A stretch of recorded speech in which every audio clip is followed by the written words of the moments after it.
Hey, salut à tous, bienvenue dans cette nouvelle vidéo, dernière vidéo sur le thème des jeux initiés.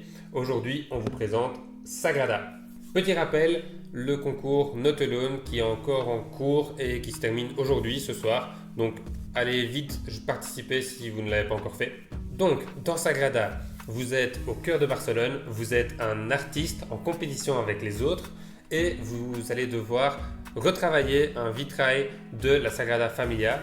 Et vous allez devoir faire le plus beau vitrail. Donc concrètement Thomas, comment ça se passe? Donc pour une partie de Sagrada, il faut compter une grosse demi-heure de jeu quand on connaît très bien le jeu. Au début de la partie, on reçoit plusieurs vitraux et il faut en choisir un. Ce vitrail, il faudra le compléter par des dés de différentes couleurs. Une partie se déroule en 10 manches.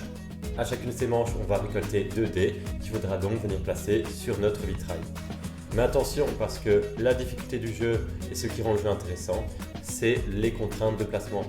Pour placer un dé, il faut faire attention, on ne peut ni mettre 2 dés de même couleur adjacents, ni 2 dés de même valeur.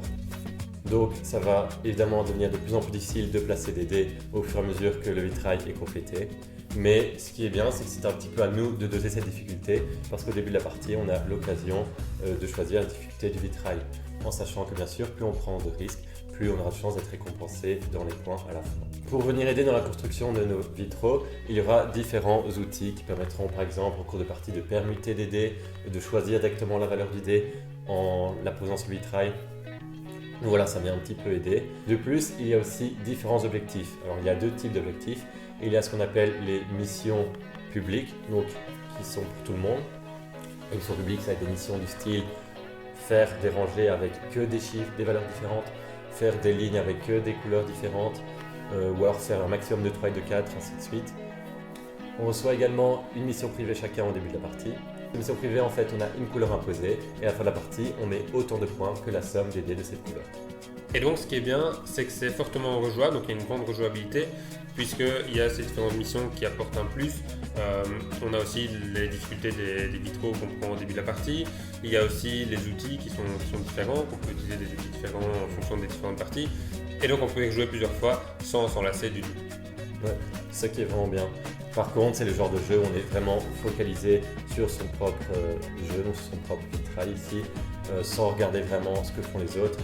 Parce qu'en soi, on pourrait les bloquer en allant prendre des dés qui les arrangent, mais seulement les conditions sont tellement restreintes qu'on se focalise seulement à essayer de placer nos propres dés sur Oui, c'est ça, parce qu'en fait le problème c'est que si on va bloquer les autres, on peut se bloquer aussi, et donc c'est pour ça pas beaucoup au d'intérêt. final, on ne joue pas vraiment ainsi, c'est vraiment essayer de maximiser son propre vitrail. Mais ça marche très bien ainsi, donc c'est même pas un point négatif. C'est ça. D'ailleurs, c'est ça aussi qui est bien, c'est qu'on peut jouer aussi en solo avec ce jeu. Et notamment, comme tu dis, voilà, on se focalise sur son propre vitrail. Donc, quand on joue en solo, ça résume jamais bien. testé, mais du coup, ça peut marcher très très bien comme jeu en solo. Ouais, à tester si vous êtes joueur en solo. Et dites-nous dans les commentaires si vous l'avez testé, si vous jouez de temps en temps en solo. Ça peut être intéressant.